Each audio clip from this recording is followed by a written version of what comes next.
जिसके 5 सांसद, उसको एक भी सीट नहीं। चाचा को नाराज कर भतीजे को तरहीज। बिहार में भाजपा का कैसा सीट बंटवारा। भतीजे चिराग पासवान को मनाने के चक्कर में भाजपा ने चाचा पशुपति पारस के साथ खेला कर दिया। चिराग पासवान को 5 सीटें और पशुपति पारस को एक भी सीट नहीं। बिहार में भाजपा ने यह कैसा फॉर्मूला अपनाया है। बिहार के मुख्यमंत्री भी इस फार्मूले को सुनकर दंग नजर आ रहे हैं, क्योंकि वे चाहते थे कि चिराग को कम से कम और पशुपति पारस को ज्यादा सीटें मिले, लेकिन भाजपा ने इसके उलट जाते हुए पशुपति पारस को लगभग बाहर कर दिया है। बता दें कि लोकसभा चुनाव 2024 को लेकर सभी राजनीतिक दलों और गठबंधन की ओर से सीट शेयरिंग और उम्मीदवार के चयन के काम को अंतिम रूप दिया जा चुका है। बिहार में एनडीए की ओर से सीट शेयरिंग के मसले पर सहमति तैयार कर ली गई है। एनडीए में शामिल घटक दलों की औपचारिक बैठक के बाद सीट शेयरिंग के फार्मूले की औपचारिक घोषणा कर दिए जाने की संभावना है।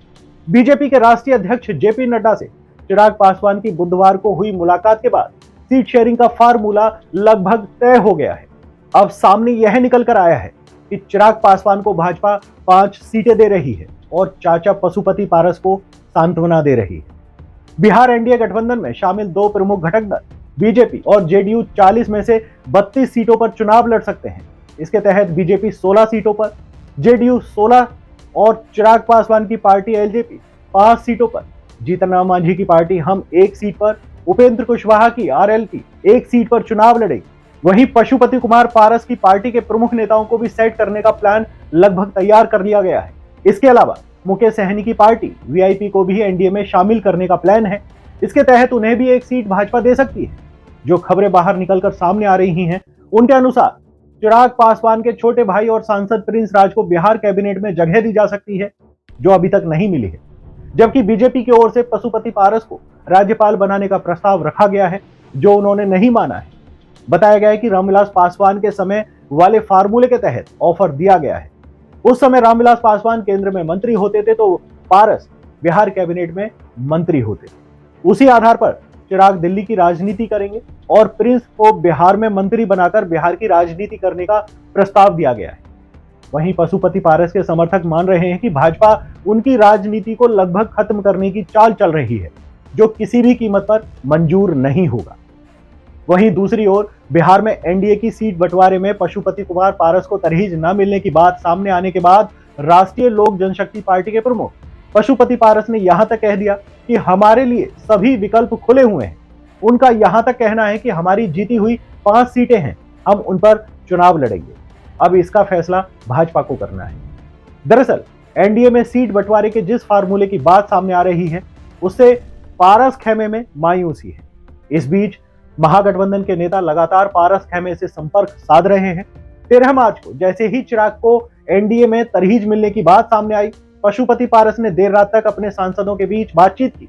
बताया जा रहा है कि वह केंद्रीय कैबिनेट से इस्तीफे के विकल्प पर भी विचार कर रहे हैं। एक दिन पहले ही सूत्रों के हवाले से यह बात सामने आई कि एनडीए ने बिहार में सीट शेयरिंग को लेकर लंबे समय से जारी सस्पेंस को अब खत्म कर दिया है। इसमें कहा गया कि जीतन राम मांझी की पार्टी हमको 1 सीट, उपेंद्र कुशवाहा की आरएलएम को 1 सीट, चिराग पासवान की हाजीपुर समेत 5 सीटें देने पर सहमति बनी है। इसके अलावा नीतीश कुमार की पार्टी जेडीयू 16 सीटों पर चुनाव लड़ सकती है, जबकि पशुपति पारस की पार्टी को एनडीए में 1 भी सीट नहीं मिलेगी। यानी कि पशुपति पारस की पार्टी को एनडीए से लगभग बाहर कर दिया है। चिराग पासवान को जो सीटें देने की बात सामने आई है, वे इस प्रकार है। हाजीपुर यानी कि इस सीट से चिराग पासवान चुनाव लड़ सकते हैं। वैशाली, जुमई जो कि गोपालगंज भी कहा जाता है, खगड़िया और 5वीं नवादा। नवादा से एलजेपी की तरफ से जहानाबाद के पूर्व सांसद डॉक्टर अरुण कुमार चुनाव लड़ सकते हैं। वहीं दूसरी ओर पशुपति पारस को महागठबंधन की तरफ से तगड़ा ऑफर भी दिया जा रहा है। हो सकता है कि पशुपति पारस महागठबंधन का ऑफर स्वीकार कर लें, क्योंकि लोकसभा चुनाव के बाद बिहार विधानसभा चुनाव होने हैं और बिहार में आरजेडी का अच्छा वर्चस्व माना जाता है। वहीं पूर्व उप मुख्यमंत्री तेजस्वी यादव पूरे बिहार में घूम घूम कर जनता को अपने पक्ष में करने की कोशिश कर रहे हैं। ऐसे में केंद्रीय मंत्री और राष्ट्रीय लोक जनशक्ति पार्टी के अध्यक्ष पशुपति कुमार पारस ने कहा कि भाजपा की ओर से उनकी पार्टी को सम्मान नहीं मिला है, उनकी पार्टी लोकसभा चुनाव लड़ेगी। उन्होंने कहा कि प्रिंस राज समस्तीपुर और चंदन कुमार नवादा से उम्मीदवार होंगे। उन्होंने कहा कि वे और उनके सांसद उसी सीट से चुनाव लड़ेंगे जिस सीट से वे जीतकर पार्लियामेंट पहुंचे। पारस ने कहा कि यदि हम लोगों को उचित सम्मान नहीं दिया गया तो हमारी पार्टी और हम लोग स्वतंत्र हैं, सभी दरवाजे खुले हुए हैं, जो हम लोग चुनाव लड़ेंगे। अब देखना यह दिलचस्प होगा कि पशुपति कुमार पारस क्या फैसला लेते हैं। वे एनडीए में रहेंगे या इंडिया गठबंधन का हिस्सा बनेंगे, यह 1-2 दिन में साफ हो जाएगा। धन्यवाद। इसी के साथ मैं मनीष कुमार, खबर 24 एक्सप्रेस के लिए धन्यवाद।